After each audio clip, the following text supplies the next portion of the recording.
It begins pretty casually. She was watching an NHK television program about ancient Japanese beliefs regarding the origins of children's souls. Okay, yeah. And the belief was that a baby's soul doesn't actually originate in the womb. Instead, it comes from nature, specifically from the sea or, from the mountains.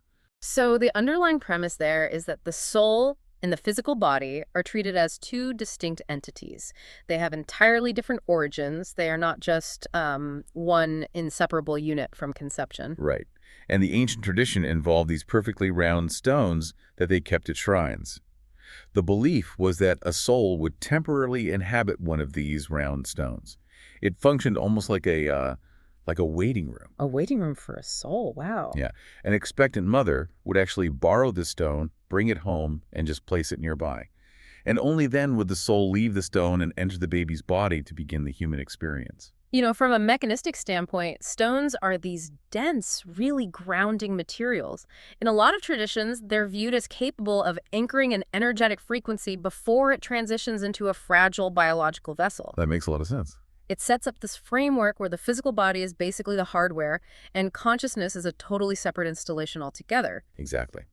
And so, if ancient traditions used earthen materials, like stones, as temporary holding cells for souls, it logically follows they would use other clay or earthen objects to manipulate those energies. Right. Which brings us to LeoBunny's experience with the shakoki-dogu. Ah, yes. The clay figures. Yeah. For those listening who haven't seen one, these are ancient Japanese clay figures, and they look highly unusual. They have these big, goggle-like eyes, elaborate, almost geometric patterns all over them. And historically, archaeologists almost always find them intentionally broken.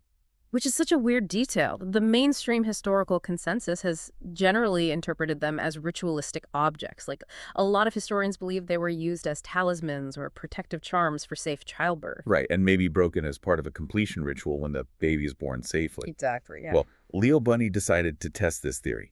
She went to a museum, stood right in front of a shakoki-dogu, and just tuned into its energy. And she felt this incredibly bright, shiny, sacred energy that felt exactly like a prayer for safe childbirth. Oh. Yeah, so at first, she thought, okay, the historians were completely right. But then she read the placard. She was actually looking at a replica. A replica? It was a modern creation, sculpted by people who firmly believed its purpose was for safe childbirth. Oh, that is fascinating. So the replica was just holding the modern intention. It was a vessel reflecting the collective frequency of the modern historians and the artists who, projected that specific meaning onto it. Exactly. But later, she visits the Ueno Museum in Tokyo, where they actually house a genuine ancient shakoki-dogu. Okay, the real deal. The real deal. She discreetly tunes into it, fully expecting that same bright prayer energy, but she gets hit with something entirely different. She describes it as a much lower, heavier shamanic frequency. And I think we should probably clarify what a shamanic frequency means in this context, because it doesn't mean malicious or evil. Right, no, not at all. In energetic terms, a shamanic frequency is heavy.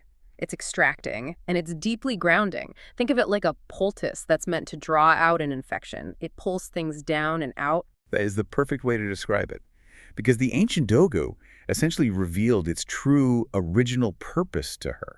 It wasn't a generic good luck charm. It functioned as a vacuum. A vacuum. Yeah, it was used to extract bad souls from a child's body. Once that negative soul was transferred to the clay figure, the figure was intentionally broken to dispel the energy. Which completely flips the mainstream historical consensus right on its head. And, if you accept the premise of that ancient ritual, you have to accept a pretty staggering implication. That a single child could harbor a bad soul alongside their normal self. Right. It implies multiplicity. And that is the absolute core of LeoBunny's realization. A person isn't a single soul.